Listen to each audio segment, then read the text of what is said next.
L'huile 100% arachide, c'est notre huile. Et s'il fait comme son papa a fait avec nous, c'est toujours bon. C'est très bon. Il faut qu'il continue. Il prend le chemin où son papa a pris. Il faut qu'il soit sympa avec tout le monde, qu'il soit souriant, qu'il soit...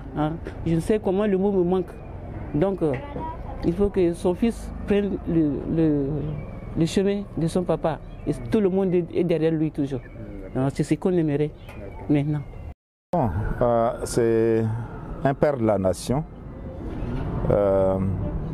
qui est mort. Donc, c'est d'abord le deuil national. C'est notre père à nous tous. Et nous ne souhaitons pas qu'il soit mort de cette manière.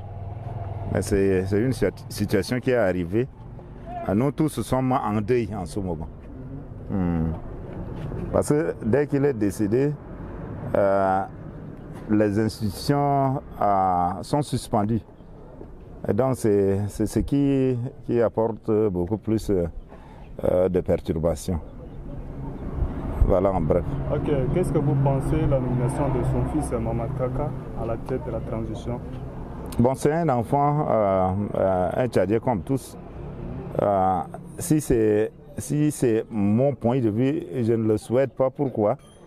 Il y a aussi les hauts cadres militaires, les âgés dans l'armée qui sont là. Ce garçon, ils doivent l'aider à grandir, l'encadrer.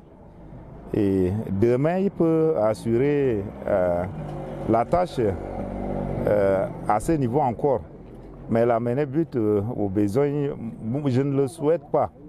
Et j'aimerais bien que ce cadre puisse être beaucoup plus son conseiller, l'aider à mieux faire parce qu'il est déjà nommé. Et c'est eux maintenant qui doivent beaucoup l'aider plus parce que c'est son père qui est décédé. Il peut être troublé. Donc il faut qu'il soit toujours proche de lui pour l'aider. Mais beaucoup plus chercher à orienter les pensées vers la réconciliation nationale et permettre à ce que les guerres s'arrêtent, c'est tout. Oui, c'est normal, parce que les élections viennent de passer, il a gagné. Et sûrement, son fils doit le succéder pour 1 an et 6 mois, pour attendre pour qu'on fasse maintenant ce qu'on appelle la constitution, pour voir comment faire mettre la lumière aux choses claires en fait. Et pour moi, je crois que c'est une bonne chose que son fils reste géré pour mettre toutes les choses sur la table avant que maintenant les élections ou bien on fasse ce qu'on appelle ce qu'ils ont fait tout récemment là, inclusive là, c'est pas là, ouais, effectivement. La mort de Maréchal Idriss Déby Itno est une perte pour tous les Tchadiens. Et la nomination de son fils sur la tête du gouvernement, c'est pas mauvais.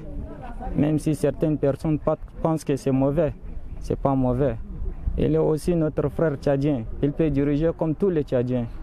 Mais s'il y a une constitution, beaucoup disent qu'on respecte cette constitution. Voilà la pensée des autres. Mais s'il s'agit de respecter cette constitution, c'est pas mauvais. Et même s'il peut diriger pour un certain temps en attendant que toutes les choses restent en ordre, c'est pas aussi mauvais.